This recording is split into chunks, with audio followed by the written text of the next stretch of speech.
They did? Okay. Okay, so it's just that. I think we can go ahead and vote unless Yeah. anybody has any objections to that. I don't have any objections. No objections. Okay. All right, all in favor of the motion, say aye. Aye. Opposed? The motion is passed. Allison, would you make sure he gets one of those packets, please? Any other business for the beer board? No, sir. All right. He wouldn't have to be a representative, is he? No, Okay. he's chamber. I recognize you now. All righty.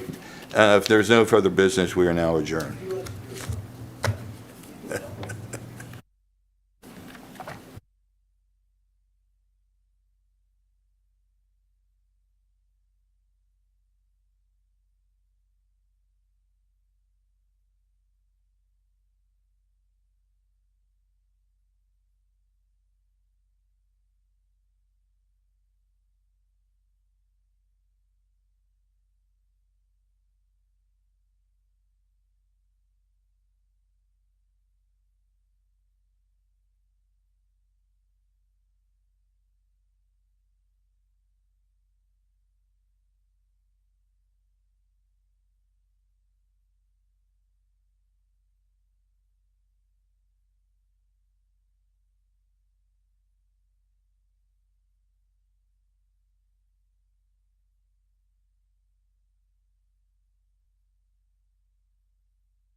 She's getting correct pronunciation of that guy's name, so.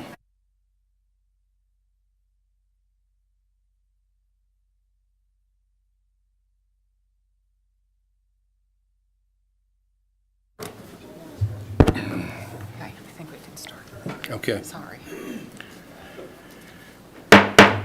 The time is approximately 6:01 PM, the May 12th, 2022. Farragut Board and Mayor and Alderman meeting will now come to order. All Farragut Board and Mayor and Alderman meetings are public notice per Tennessee state law. Our meetings can be seen live on Charter Channel 193, TDS Channel 3, as well as the Farragut YouTube channel and our website. It will also be recorded and can be viewed later on Town Farragut YouTube channel, as well as Charter Channel 193 and TDS Channel 3. During the regular posted agenda, all comments or questions from the Farragut residents will now be in person. If you're interested in speaking, we ask that you fill out a blue card with your name, address, and agenda number, and turn it into the town recorder prior to the start of the meeting.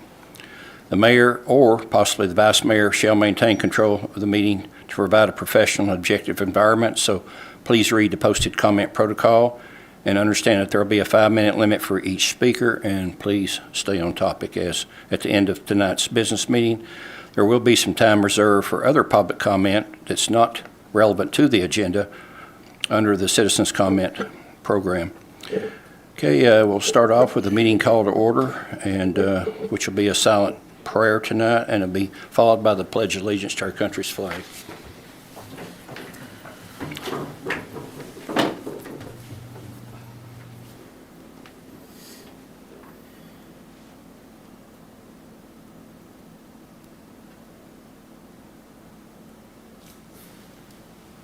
Pledge Allegiance to the flag of the United States of America and to the republic for which it stands, one nation, under God, indivisible, with liberty and justice for all.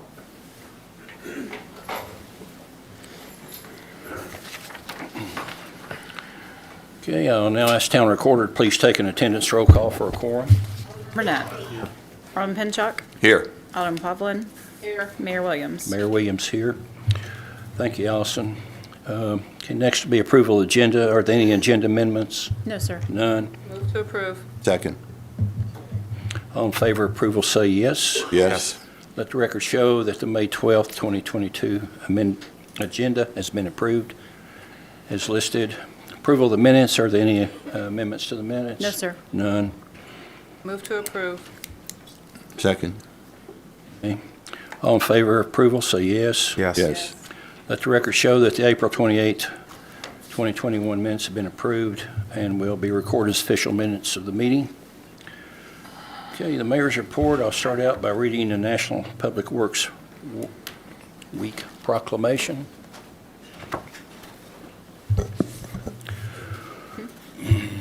Whereas Public Works professional focuses on infrastructure, facilities, emergency management, and services that are of vital importance to sustainability and resilience to communities and the public health, high quality of life, and well-being of the people of the town of Farragut.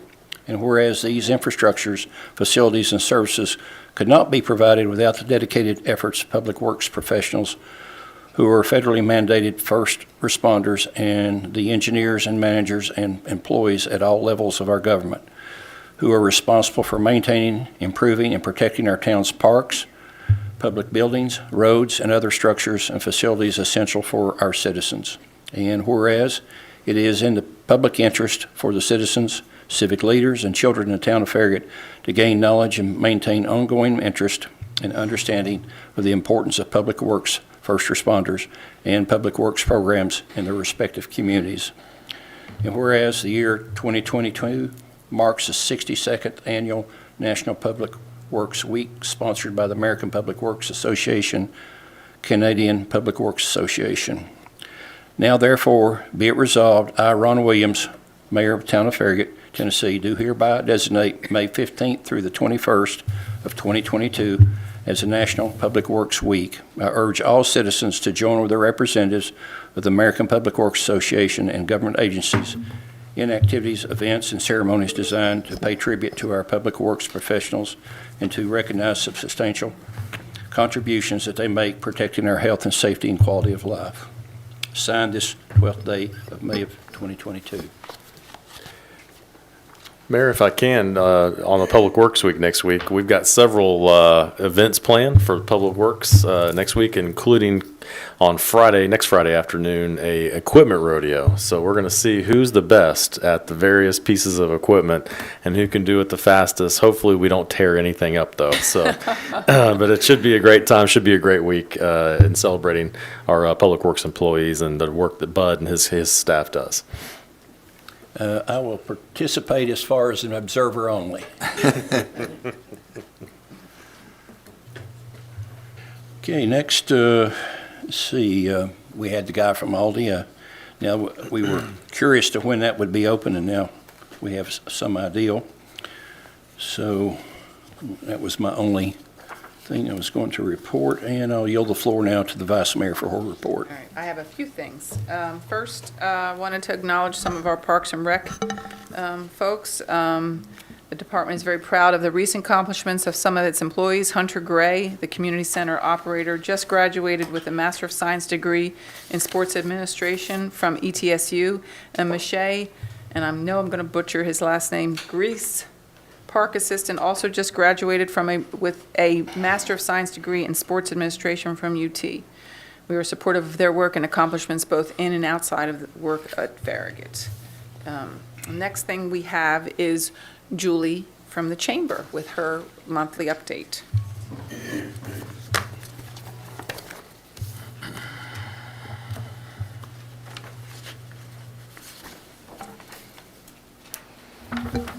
Good evening, Board of Mayor and Aldermen.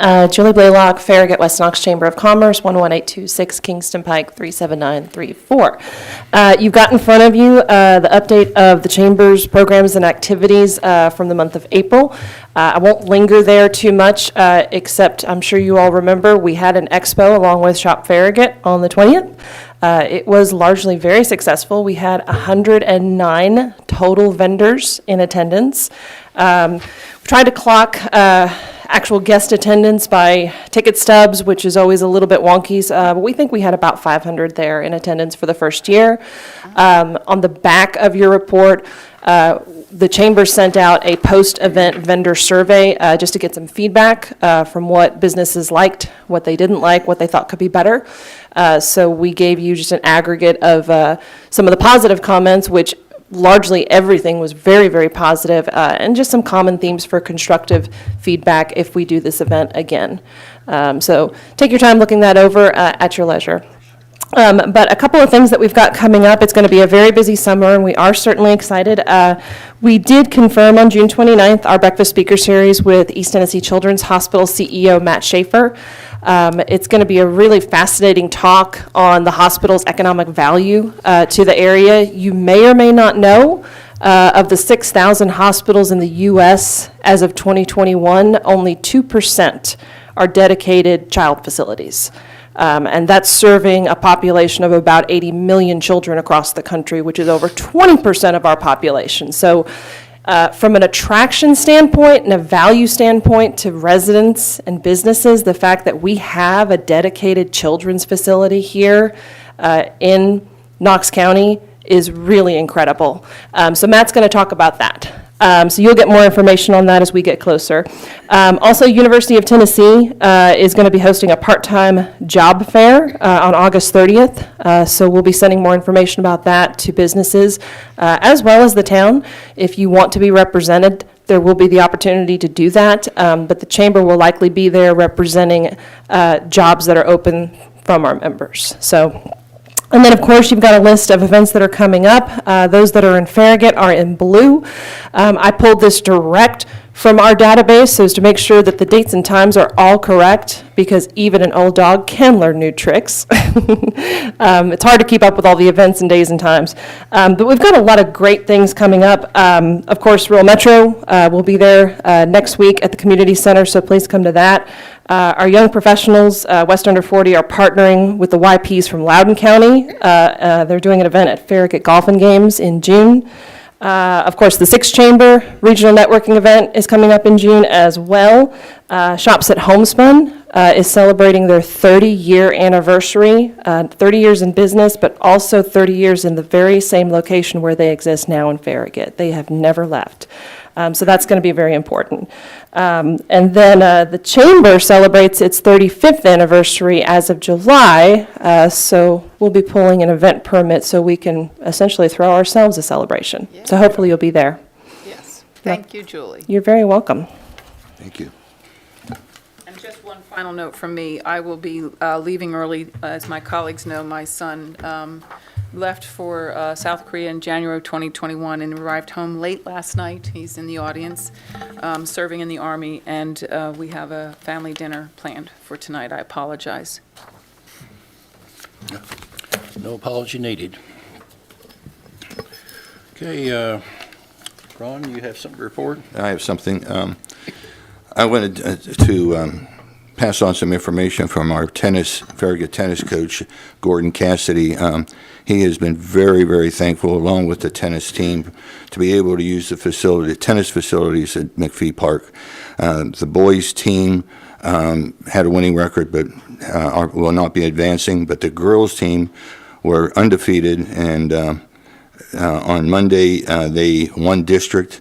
They beat Bearden, and yesterday they beat West in the regionals, and they will be next week moving on to sectionals, which is prior to going to state. So team is doing very well, and the kids are so excited to have those courts to play on. So they wanted me to thank the town and thank the board for being able to use the facilities. That's all I got. Okay, thank you. Drew, you, nothing? Okay. Okay, well, tonight we have one ordinance on the agenda for review and public hearing. It will be on the first reading. The ordinance 22-09, an ordinance of the town of Farragut, Tennessee, adopting the annual budget for the fiscal year beginning July 1st, 2022, and ending June 30th, 2023. Thank you, Mayor. This is a lengthy process that we go through each and every year and looking at our budget and adopting our budget. We start this process in January of every year, and really the first thing that we look at is what does our strategic plan say? How are we meeting the goals of our strategic plan?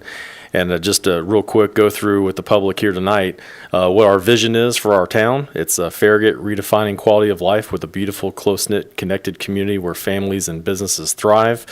We look at our mission and our values of appealing and engaged community set apart by a dedicated team committed to integrity, innovation, and friendly service. And then finally, what we do is break things down into our critical success factors. These can be called our goals. They deal with looking at our parks and recreation, our infrastructure, our financial position, high-quality built environment, and really promoting the retail that we have in town, as that's one of our major revenue sources for our community. So we start this process really in January and have our several public meetings on this from February all the way till tonight, May 12th. We've talked about various aspects of the budget in detail and getting it prepared for the board for your draft this evening. And so the first thing that we look at each and every year is where are our revenues coming from? Are they coming from various places? We know the sales tax revenue is ultimately the largest revenue source that we have. And next year, for this year, for FY 2022, our estimate is that we'll receive approximately $13.8 million in overall revenues for the town, which is around a 12.2% increase from budgeted FY 2022. Our budgeted revenue projections are conservative. We want to make sure that we are not getting beyond our means on where our budget is. And so next year, we're actually proposing a 2% reduction in revenues. You can see that hall income tax for FY 2023 is finally going away. We've known that for several years now. We've been budgeting that fund to strictly go toward our capital investment program, which is a one-time expense, not an annual expense, to prepare for that day. But it helps us in bad economies, bad economic cycles, to make sure that we can weather the storm and get through it really unscathed. So next year for FY 2023, we project $13.5 million in overall revenue. So let's break down some of our revenues piece by piece. The biggest piece of that being our local sales tax. So you can see on the chart in front of you that the top orange graph there is the current year, FY 2022. You can see it's been a little bit above our FY 2021 so far, but local sales tax makes up 60% of all revenues for the town of Farragut, and we've seen 18 straight positive month-over-month sales tax revenues since September of 2020. Year to date, we're up about 15% over last year at the same time, and we estimate around $7.9 million in revenue coming from sales tax in FY 2022. We are projecting a 2% increase in sales tax revenue for next year, which would make our budget at $8.058 million. Our next largest share of sales or of tax revenue is our state shared taxes. This is a tax that the rates are set by the state of Tennessee. It's based on population, and the current population of the town being 23,506 according to the 2020 census. The state receives sales tax revenues, and then they reallocate that to municipalities across the state in different capacities. Much of the money goes to the general fund, and then part of the money goes to the state street aid fund that we use for resurfacing. Next year, we're anticipating about $2.6 million in state sales tax for the town of Farragut. Another consumption tax. Just real quick. Yes, ma'am. Did they establish that rate per population already in the state budget, the 161? That is the rate that will be in the budget for next year's Okay. state funds. Thank you. Yes, ma'am. So another consumption tax that we have is based on wholesale taxes for beer, liquor, and mixed drink. Again, this revenue stream over the years fluctuates depending on the economy. Our mixed drink tax, we have seen a rather large increase in that over the last couple of years, with liquor and beer wholesale taxes being relatively stable. Overall, for FY 2023, we anticipate $1.245 million in revenue from these three areas. Another relatively stable revenue source for the town is intergovernmental taxes. Two of the big things here are cable TV franchise and TVA gross receipts tax. You can see we're estimating right at $700,000 in proposed budget for FY 2023, and the cable TV franchise fee makes up about half of that revenue. Do we see that cable TV franchise going down? Didn't we briefly discuss that? I think we are certainly seeing more people leaving from cable and going to streaming, but Yep. you're also seeing the price of cable increasing, so it's really hard to tell exactly how many are leaving because that is happening. But as you can see, it has been relatively stable over that time, so it hasn't impacted us too much yet, but with only 2 providers in town, we only get 5% of their revenue stream. And as that revenue stream continues to dwindle, then yes, that could have an impact on us. So with building permits and license revenue, this is also really dependent on the economy. It depends on what's happening in our community from a development standpoint. This can definitely fluctuate depending on commercial and residential activity in our town. This is always an area that we budget very conservatively for because we're just not sure how much we're going to get. Although FY23 does look like it's going to be a pretty busy year for us as we have several commercial projects underway and we've got several housing developments also that are in the works. So overall, if you look at our revenue sources, you can see here, I've talked about it already, that 60% of our revenue comes from local sales tax and 19%, the next largest, comes from the state sales tax, with the rest making up a little bit. Just a few years ago, the local sales tax was more like 53, 54% of our overall revenue. But as hall tax has gone away and other things have taken over, the local sales tax has had to take on a bigger, burden when it comes to the revenues for the town. Overall, when you look at our personnel and our overall operating cost, personnel does make up 64% of our overall operating budget. It is our largest expenditure because we are a service industry and we are providing services to the community, and it takes people to get that done. So overall, I always like to show this chart. Most cities you'll see are going to be in that 70 to 72% ballpark. So I think we're doing pretty well here overall where we're at with our operating budget.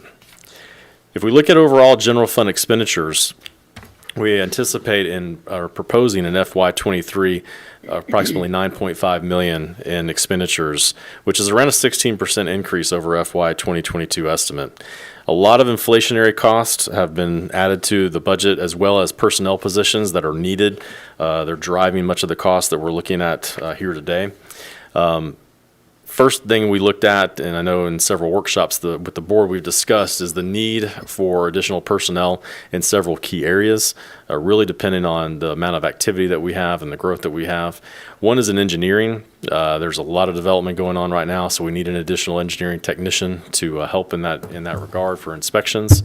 In our parks and recreation, in our fields, we need a lead park attendant. In our community center, a lead rec attendant to be able to handle the hours and the number of hours we want to stay open and remain open at both areas. And then with Public Works, we've added quite a bit of maintenance area for them to maintain, especially with McPhee Park coming online and some of our other rights of ways that need to be finish mode. So we've also added 2 maintenance operator positions to the budget as well.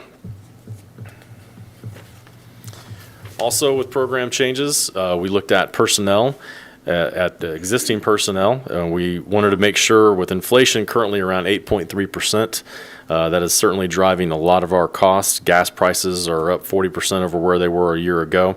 So this budget is going to allocate 3% for employees for a cost of living adjustment that would start on July 1st, as well as 3% for a merit increase based on their performance evaluations that they get each and every year. We've also budgeted additional costs for health insurance for employees, as well as retirement benefits for employees. So the overall general fund program changes equate to around $675,000 for next year. One thing I always want to look at, though, is what are our trends? What are we trending for both revenues and expenditures? And you can see this is a 10-year cycle in our trends. The green is going to be revenues, the orange expenditures, and then the blue line on top shows our overall fund balance, where we're at with our fund balance for the town. If you look at the last several years, we've been able to pay all of our projects that we have with cash. We have not had to borrow funds to get these CIP projects and various things that we want to get accomplished done. But we've still been able to do that as well as increase our general fund balance. In fact, this year, we're looking at a fund balance of around $21 million in the overall general fund. One thing I did want to point out, some of the cost increases that you can see are gasoline. These are costs just in the last 3 to 4 months that we have seen increasing rapidly. And so we have had to increase our budget for next year by about 50% to make sure that we have enough, just in case rates remain where they are today. With fund balance, I talked about with the board. This year we are actually taking a piece of the fund balance and assigning some future cost into our fund balance. One is for our road funds, one is for ADA funds, and one is for our building maintenance. That way, if we ever have a year where we need to dip into those funds to do some extra work, we can do that, and we'll have the resources available to make that happen. Another thing that we'll talk about in detail in just a few minutes is transferring funds from the general fund to some other funds, and that total is going to be approximately $6.3 million for FY23, with the bulk of that being to the capital investment fund.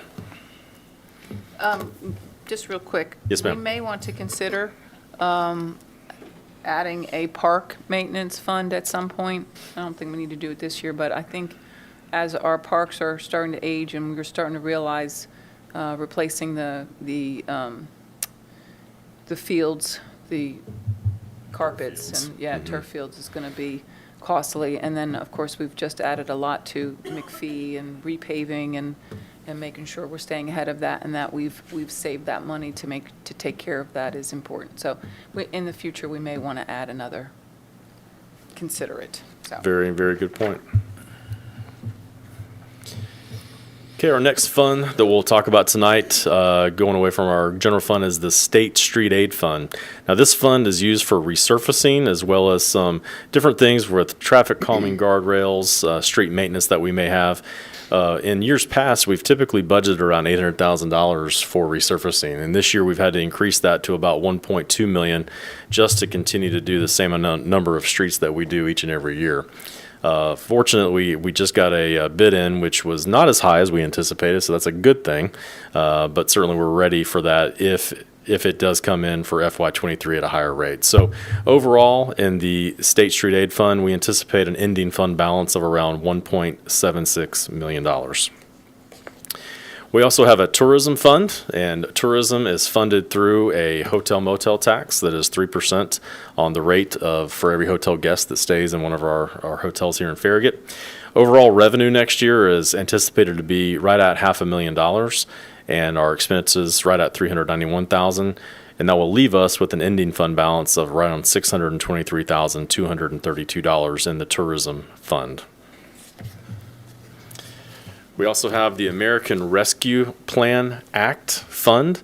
This is a new fund based on monies that were received from the federal government in the last couple of years. We anticipate our second tranche, is what they call it, of funds from the federal government this next fiscal year at $3.527 million. And these funds, as we've now received the final rule from the federal government, can be allocated for any governmental service that the town has based on the number of funds or amount of funds that we received. We've allocated many different things in here, but mostly going towards stormwater improvements, our town hall building improvements, some broadband infrastructure, essential personnel pay, and our vaccine incentive program that we had last year. So overall, in FY 2023, we anticipate expenditures of $2.29 million, and these funds must be contracted with or for by December 31st of 2024, and then spent by December 31st of 2026. We also have our equipment replacement fund. This includes all of our vehicles and major equipment that we have in our town. We look at this fund out about 10 years to make sure that we have monies available to replace vehicles and equipment as they come up. For next year, we're anticipating a $400,000 transfer from the general fund into the equipment replacement fund. with expenditures of approximately $637,000. And overall, our ending fund balance in 2023 will be $676,926. David, can I ask you a quick question? ma'am. When we're transferring funds out, not necessarily equipment placement, what was the other, like street maintenance, or the street fund?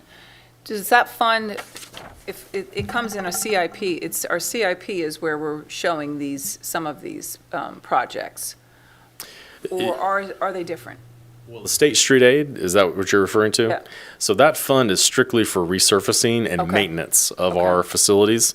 If it's a CIP project where we are looking at either adding on or doing a major construction issue with that certain road, sidewalk, bridge, whatever it may be, that would go into our CIP. Okay, so the roads fund that we have, what is That's that? anticipated for state street aid, those types of things, resurfacing of Okay, streets. okay. Yes, ma'am. Our ADA Capital Projects Fund, again, we started this fund, I believe it was in 19 and 20, and this is a fund that we will put $50,000 into next year. We don't have any specific projects in the ADA Capital Projects Fund because we're actually getting a huge help from TDOT this summer. They're going to be resurfacing all of Kingston Pike between the Loudoun County line all the way to Pellissippi Parkway. And when they do that, they're going to be replacing just about every curb ramp along the way, which is required according to ADA. So with that, they're going to be helping us out quite a bit, catch up and make a huge investment in our community and getting those ADA ramps corrected. So we'll continue to add monies to the budget for this. And also as we do renovations to Town Hall, we'll make sure that those renovations are also ADA compliant with some of the things that we have on our list of things to fix in that plan as well. So we will be spending money, just not technically money from the ADA fund.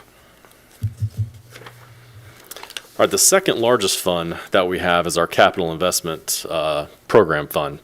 And I know we've been over the CIP a couple of different workshops with the Board of Mayor and Aldermen, so I'm not going to go into every single project unless the board would like to.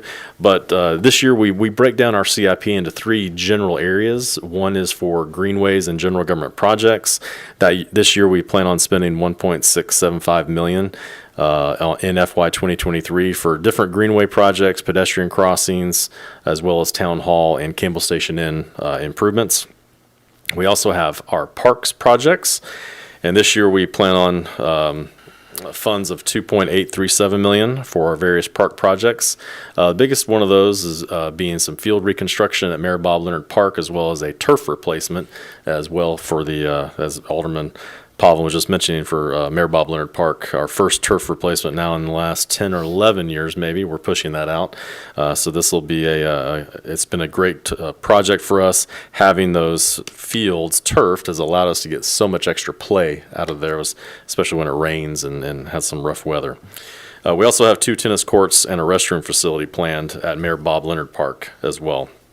For engineering, this is the bulk of our funds this year will be due to engineering projects at $10.2 million. The largest of those being a signal system upgrade, or what we call CMAC project, for $6.7 million. $6.6 million of that project is going to be paid for by the federal government, which is great. That'll help with our signals in our town, and that's a project that we've been working on for several years now. We also have some projects around Union Road, Evans Road, and looking at Virtue Road, the next phase of Virtue Road, just design and NEPA on that. Finally, looking at the funding sources for our CIP, overall funding is $14.724 million. We have a $5 million transfer from the general fund. As I mentioned, the CMAC funding of $6.6 million, and we are pulling about $1.3 million in CIP reserves to help fund this year's CIP. Overall, at the end of the FY23 year, we plan on having a fund balance in the CIP of $6.7 million. Our final fund that we have is the insurance fund. This is mostly due to what's in the insurance fund is a closed retirement plan that we have that we've been having for several years now. This year we allocated $500,000 from the general fund as a transfer into the insurance fund to look at retiree health insurance for employees. Again, we're looking at various options, and if we can find some options that are obviously much cheaper than this, then we will be able to transfer those monies back into the general fund reserves at the end of the year. But this is to allow us to research and develop and look at options for employees there. So overall, I'd just like to say thank you to Allison Myers, our finance director and town recorder. She's done a great job with our budget and getting it all prepared, as well as our department heads. They've done a wonderful job of getting all of their requests in and making sure that we've covered everything that we can in the budget. And there's a lot of hours and a lot of work that go into our budget, so I'd just like to thank all of them for their hard work. And with that, Mayor and Board, I'd be happy to try to answer any questions.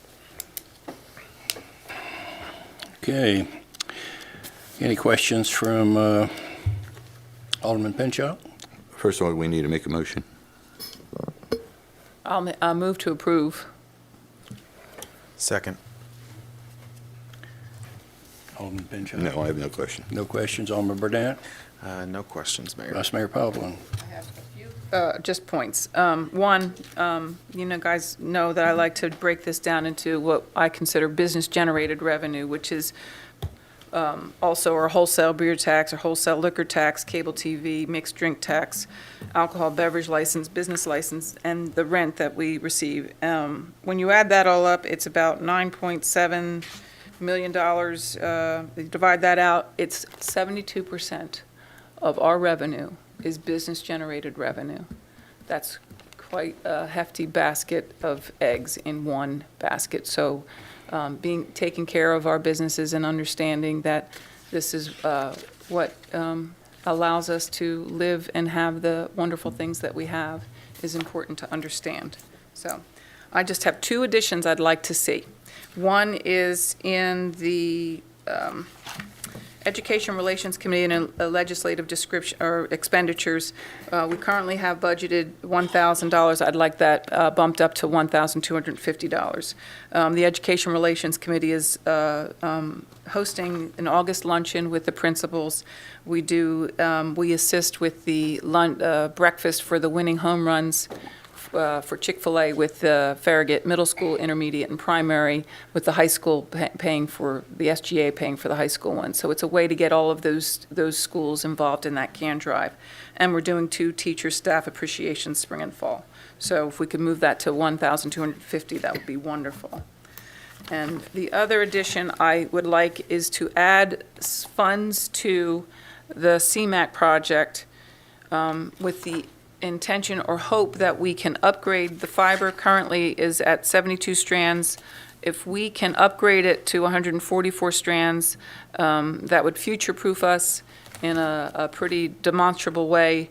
We have no idea what technology demands are coming in the future, and moving from 72 strands to 144 strands would set us up for any of those challenges. And I'm not sure how to go through that process. I certainly don't want to see us delay the process or delaying the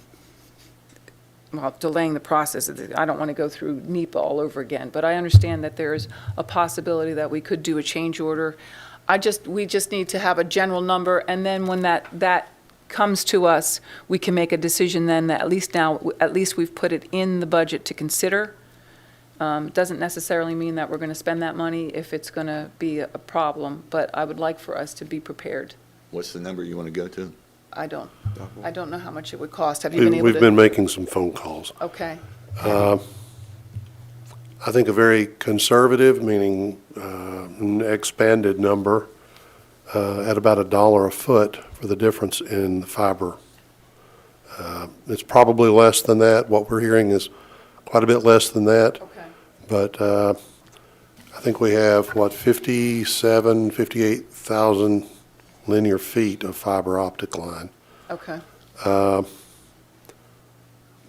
then I'd like to, because I don't feel completely comfortable with anything, I mean, I'm really don't have much knowledge about fiber optic, but we talked with one of the contractors, in fact, our apparent low bidder this afternoon, and they said that they would have no problem there would be really no additional installation costs. There is a 52-week lead time on the fiber, no matter whether you get the 72 or the 144. So it has to be ordered pretty early. As far as the procedure, it would just be a matter of working it out through local programs development. I'm told that that's been done on other projects as a non-participating cost. They do allow that. It would be a matter of working it out with them. Our designers would have to make some changes to the plans, but probably nothing significant. I'm thinking $100,000 would probably be a conservative number, but for a placeholder, just in case, maybe 150. Is this going to take place in 22, 23 budget year? I mean, you're saying 52 weeks just to get the product ordered. Be 23. Right. We'd have to make the change You'd need- before we would order it. You need to make the change to the 23 budget. And of course, we can get a better number for you in the next week or so between first and second reading if the board feels like you need to just have a little bit more time. So if there's a consensus by the board that you'd like to look at that, we can get those harder numbers to you and put those in for second reading. Daryl, can you talk to us about the benefits of doubling that number? Well, it's my understanding that the town would be able to lease. Dark fiber. There's, Thank you. I'll let someone else speak that knows more about it. I'll give you what the layman's understanding of this. There's a lot of opportunity there. The CMAQ itself, the traffic management, only takes, what, 12? I think it's about 12. 12 of the fibers, but that leaves you with remaining fibers, what they call dark fibers, unused fibers that can be used elsewhere. Now, think about school security or how our schools are wired up. They're spending $50,000 a month, I think, for the Farragut schools. We could come in and provide them our use of our fiber at a reduced cost, and maybe we could return that money back to the schools. You know, there's all kinds of opportunities, and you know how technology is continuing to change, and the demands of what the local municipality needs to provide. We're certainly going to use that to wire up our parks. Some of that fiber will be used for that, correct? Mm-hmm, that's So there's all kinds of opportunities here, and who knows, in my mind, if we can make this change and it's rather seamless and doesn't put us back in NEPA, and it doesn't delay us too much, future-proofing for our town is a really good idea if it's going to give us a competitive edge for maybe even attraction of business or who knows how this is going to be used. So I think if we have the opportunity, and it's really minimal compared to the price of it, that it's something that we really do need to at least consider. And maybe we could have Joe come talk to us between now and second reading to understand. Yeah, I mean, I would like that. I'd like more information Information. and recommendation from staff, because if it's that great, why not triple it or Well, that's- quadruple it? Like, at what 144 is point the max. Yeah. you that's can what- only double it? That's the available fiber optics right now, has 144 strands in it. Okay, yeah, I'd love to hear more. Unless you're a utility. Okay, yeah. You have to keep in mind that it has to, in the areas where it's going to be underground, it has to be pulled through conduit. I've got a couple of samples upstairs. It's really not very flexible, but the bigger it gets, the harder it is to pull it through the conduit. I got a question. With technology changing so quickly, this type of fiber, is it 5 years down the road going to be obsolete? I mean, I don't know. you know, it's just That's crazy. that's hard to say. Would be fiber obsolete then. Yeah, well, I- I'm just I saying, once- I I once owned a computer that had a 20 meg hard drive. It was a rocket ship. Now half the files I send out are that big or larger. So, Well, we thought back when TDS first put in fiber that it would be obsoleted in just a few years. Well, it's not been the case because it's still there, still being used, more being put in, so. I'd like to see more information as the rest of the board members. Alderman, let us do some homework in the next week or two and get you some more information, and then we can provide that to you for second reading. Okay. Sounds So good. leave it out for first reading, you mean? Leave it out or include it? I would say leave it out, and Okay. then for second reading, you can decide whether or not you'd like to put that in or not. All right. We have to decide where it's going to come from as well, right? We'll have to find funding and That's what I'm figure out saying. where the funding You would come need to from to do pay that for as well. Correct. So can I amend my motion just for the education relations to increase that? So I'm going to amend my motion to approve with the amendment to the Education Relations Committee funding. And you second it. so, Second. Yeah, An additional $250 for Yes. that. Yeah. please. Gotcha. No, I got to be, numbers got to be there. Well, I do not need any extra money for the ABC committee. We're having a beautification awards, which we were very thankful in that we had some businesses donate the prizes for Oh, that's the, good. so there's no additional funding needed for them. So with sufficient discussion, I'll ask the town recorder to take a roll call vote, please. Alderman Burnett. Yes. Alderman Pinchuk. Yes. Alderman Povlin. Yes. Mayor Williams. Mayor Williams, yes. Let the record show that amended ordinance 2209 has been approved as presented on first reading. Thank you. You guys have a good night. Yeah, see you. Sorry. Okay, tonight we also have 3 business items on the agenda to review and consider. Just did. Is there an issue? You made the motion and I was second. just wondering, was the amendment okay? The motion, the second. Yeah. We're seconded, and then you vote for it. Okay. Just want to make sure. Yeah, I've recorded as amended in the minutes. Okay, so we'll start off with approval of professional services agreement with Vaughn and Melton Consulting Engineers for the services to acquire right-of-way acquisition and easements for the up-and-coming Union Road improvements. yes, as the mayor said, this is for our Union Road project. As you all know, that project has federal funding in it, and it requires that we follow all of the guidelines through the local programs development office at TDOT. It's a very long and tedious process. We received notice to proceed with the right-of-way phase, which is the acquisition of right-of-way and easements for the project. We received that at the end of February. We have run an RFQ, request for qualifications, graded the submittals, and selected Vaughn and Melton Consulting Engineers as staff's preference, and that has resulted in this agreement tonight. If I recall correctly, there are 21 tracts remaining to be acquired on the project. Vaughn and Melton plans to do the negotiations and subcontract the appraisals, appraisal reviews, and closings, title work. Vaughn and Melton will be paid based on the unit prices of the subcontractors, plus they'll bill their hourly rates with a not-to-exceed total of $214,335.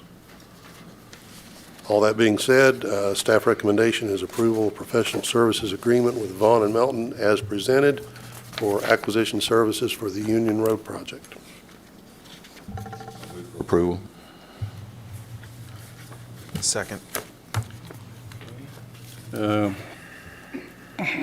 we have any residents' comments? No, sir. None? Okay. Then I will ask, we'll start off with Alderman Pinchuk for any questions. I don't have any questions. Okay, Alderman Burnett? No questions. No questions. I have none as well. I think we've pretty well went over this numerous times. With out of due, I will ask for all in favor of approval, say so by saying yes. Yes. Yes. Okay, let the record show that the request has been approved. Next will be approval of Resolution R 2022-06, adoption of the Farragut Parks and Recreation 2022-2032 Master Plan. Yes, we are here tonight to seek approval for the 10-year master plan. We have been working on this for over a year. We have had lots and lots of public support and public involvement, including focus groups that did SWOT analysis, insider surveys, intercept surveys, citizen survey, public hearings. And then last week, we had a draft plan public hearing, and then again tonight. So the plan is sort of boring, but it has the necessary elements. It has an executive summary that I know people have gotten to read. And in a prior workshop, we talked about the action plan. So there is a list of projects for near term, and for midterm, and for long term, with about 3 years for each of those. So if there are any questions when it's time, I'll be glad to answer. We did have one comment at the public hearing. We had 2 citizens show up, one who wanted to see if we could add dedicated pickleball courts, but totally understood that that could be difficult. And then I received one email this week with someone who would really like to see an indoor pool and possibly a skate park. The indoor pool is on the list for future study. The skate park did not come up as a high priority in any of the other surveys. Okay, thank you.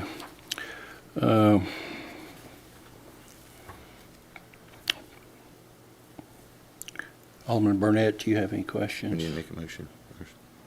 You can, if you want to, yeah, go ahead. Okay, I'll move for approval. I'll second. Back to discussion.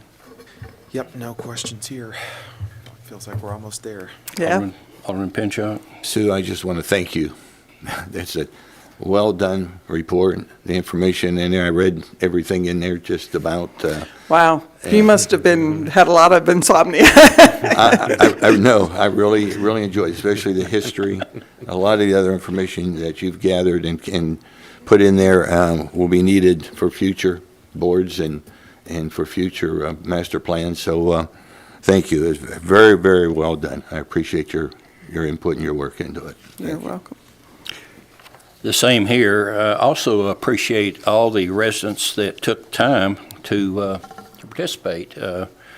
Quite pleased with that participation. For us to do what we do sitting here, we have to have direction, and we get direction from our citizens. And it's served us well for a number of years, and looks like this plan will serve us well for years to come. So with that said, I'll ask all in favor of approval. Vote by saying yes. Yes. Let the record show that the resolution has been approved. Thank I you, would sir. like to say thank you to the Parks and Athletics Council. They were the steering committee for this, and they have worked hard for almost a whole year. It's been a lot of work on their part, and a whole lot of reading, and we thank them. For sure. Mayor, and I know that Sue is so happy that this is the last plan that she ever has to do and work on, but Sue has saved us tens of thousands of dollars with her experience in doing these plans, by doing it in-house rather than having an outside consulting firm come in. So we really appreciate all of her efforts. Okay. Okay, next will be approval of Resolution R 2022-07, which will be the FY 2023 fee schedule. Yes, sir. In your packets was the fee schedule, and then the summary is on the memo. I'll just highlight some of the changes. For community development, there's the mobile food vendor fire safety permit fee for $100 a year. Signs erected or modified without a permit, it's establishing the fee of double the sign permit fee. For Parks and Recreation, we have the McPhee Small and Large Pavilions. The current fee is $85 for half a day and $125 for full day, and that's Monday through Thursday.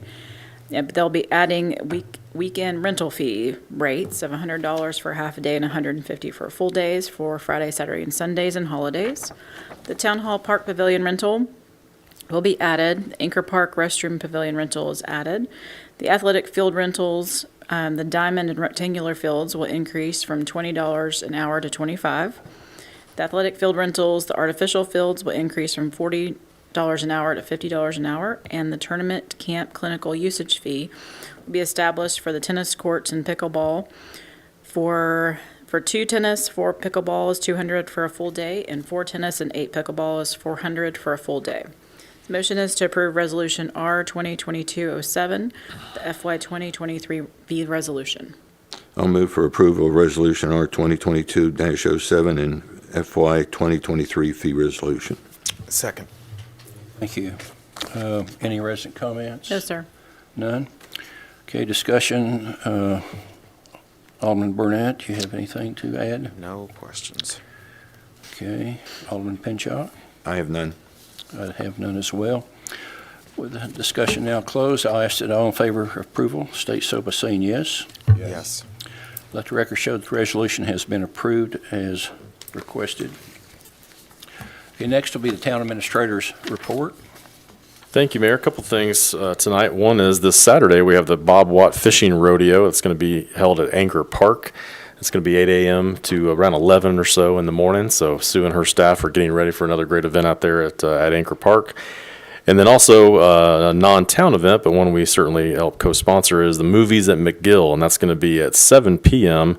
at Mayor McGill Plaza on May 21st. And I believe the movie this next week is Finding Nemo. So Finding Nemo will be out there, and it'll be a great event as well. So those are all I had to report tonight. Okay, thank you.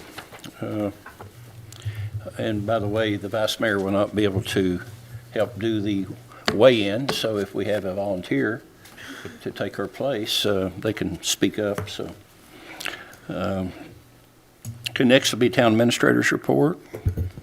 Excuse me, town attorney's report. Tom?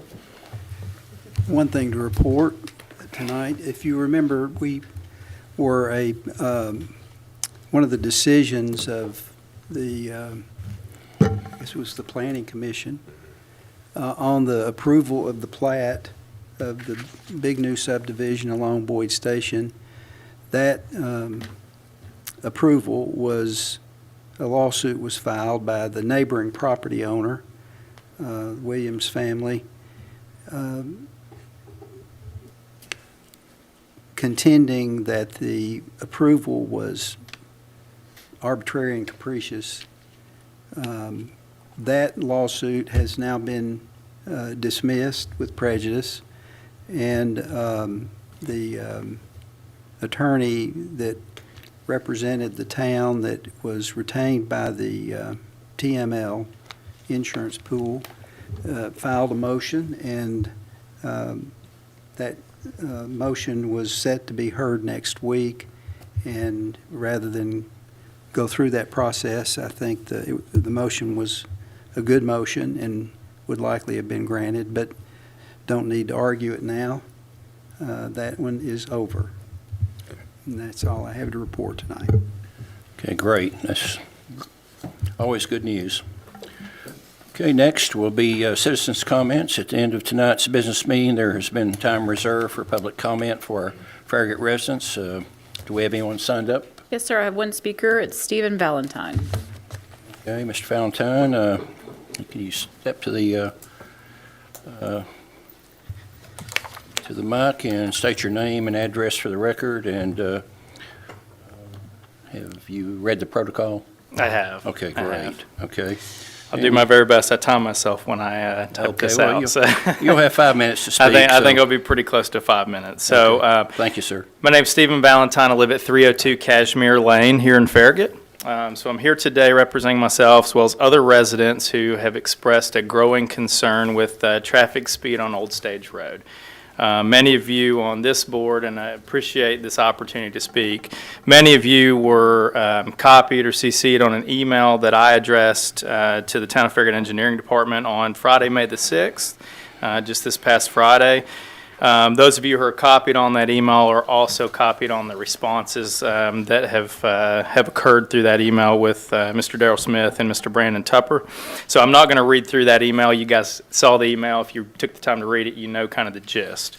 So I take it that all of you who sit on the board have traveled Old Stage recently at some point in time, and some of you maybe travel it more than others, but on the Knox County side of Old Stage Road, Old Stage directly services, to the best of my knowledge, hundreds of single-family homes, approximately 9 residential subdivisions, and 2 commercial parcels. I would call Old Stage Road a residential street, but the speed limit on Old Stage Road is 35 miles an hour when you enter from Kingston Pike near the Dollar General and Primrose School, transitioning to 30 miles per hour just past Rockwell Farm for the duration of Old Stage in Knox County. I don't believe that there would be any debate that there's a pervasive speeding problem existing on Old Stage Road. Some of you have talked to and seem to have acknowledged that. I think it's just a problem that everybody knows exists. By my and many others' estimation, the vast majority of traffic, and I don't have a study to show that, but the vast majority of traffic on Old Stage Road moves at a speed that's much higher than the posted speed limits of 30 and 35 respectively on Old Stage Road. With the naked eye, I would probably peg the speed at Old Stage Road between 50 and 70 on average. That sounds crazy, but it's the reality of it, right? By admission, I have a hard time driving 30 miles an hour, and I'm passionate about Old Stage Road. But I have a difficult time doing that. But I make it a point to do that because I'm so passionate about that road speed on that given road, given that my property sits on it. Those of us living on Old Stage or just off Old Stage have been blessed with walkability due to the town's planning going back many years with sidewalks. The sidewalks that we have are used extensively by families taking family walks, by people, individuals walking pets, by children playing, and you know those road speeds that I mentioned before are not isolated at specific times of day.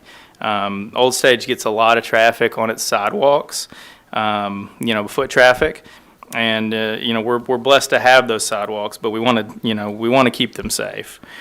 In short, the excessive speeds on Old Stage motorists are posing a danger to those who live and walk mere feet away on the sidewalks of Old Stage. According to a Traffic Logics presentation, at 30 miles per hour, the average stopping distance for a vehicle with good brakes is about 80 feet. At 50 miles an hour, that average stopping distance doubles to more than 186 feet. At 70 miles an hour, that figure almost doubles again to 335 feet. According to the same study, a vehicle hitting a pedestrian at 30 miles per hour gives the pedestrian about an 80% chance of survival, while a pedestrian being hit at 40 miles an hour has about a 10% chance of survival. I mentioned things in my email, but in the response, Mr. Smith pointed out to a pretty well recognized 3 E's approach to traffic calming, with those E's being education, enforcement, and engineering.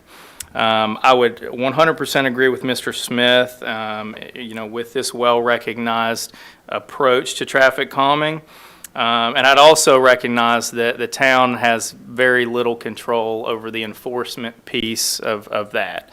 Enforcement is in the hands of Knox County. I'll tell you, we have addressed that with Knox County. We were put on a list for additional monitoring and patrolling of that area, but we know their resources are incredibly limited. If I understand it correctly, from Cedar Bluff West, there's 2 traffic enforcement officers Monday through Friday, 7 to 3:30, give or take. If I understand the numbers correctly. So that leaves us with the other 2 E's. That enforcement piece we again have already addressed, but the other 2 E's being education and engineering. I would submit that education and engineering do fall within the town's control and abilities. So education in this case can be defined as the process of making drivers aware of their speeds in relation to the roads and speed limits of those roads.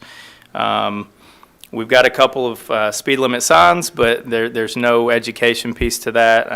Some examples of that would be, we've seen those radar trailers showing people your speed is in relation to the speed limit and so forth. I don't know the answers to what else can be done from an education perspective.